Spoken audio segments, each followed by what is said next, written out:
झांसी की धरती पर धर्म और एकता का अभूतपूर्व संगम देखने को मिला है।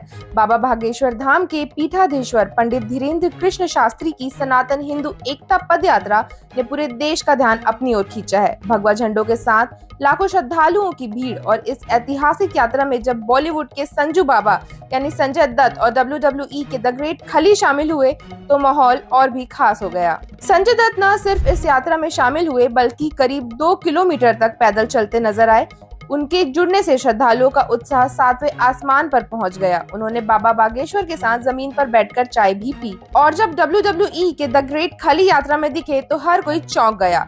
ये सिर्फ एक धार्मिक यात्रा नहीं बल्कि सनातन धर्म को नई पहचान देने की एक मुहिम है। लेकिन बाबा बागेश्वर की इस यात्रा में सिर्फ श्रद्धा और आस्था ही नहीं बल्कि विवाद भी शामिल है।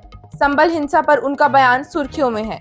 उन्होंने हिंदुओं से एकजुट होने की अपील करते हुए कहा कि अगर अभी नहीं जागे तो आने वाले समय में हालात और भी खराब हो सकते हैं। बाबा ने हिंदुओं को चेतावनी दी कि देश में 100 करोड़ हिंदू हैं, लेकिन अगर 1 करोड़ सड़क पर नहीं उतरे तो भविष्य में उनके घरों पर कब्जा हो सकता है। उनका ये बयान अब सामाजिक और राजनीतिक हलकों में चर्चा का विषय बना हुआ है। जहां जहां ये यात्रा पहुंच रही है वहां भक्तों का उत्साह चरम पर है।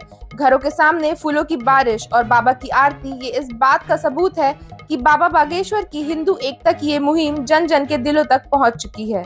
इस यात्रा का मुख्य उद्देश्य समाज में फैली वैमनस्यता को खत्म कर जात पात और छुआछूत जैसी बुराइयों से सनातन धर्म को मुक्त करना है। बाबा ने अपने संदेश में कहा कि हर सनातनी को इस मुहिम का हिस्सा बनना चाहिए। झांसी से ओरछा तक की इस ऐतिहासिक यात्रा ने न सिर्फ सनातन धर्म को एकजुट करने का संदेश दिया है बल्कि पूरे देश को जागरूक भी किया है।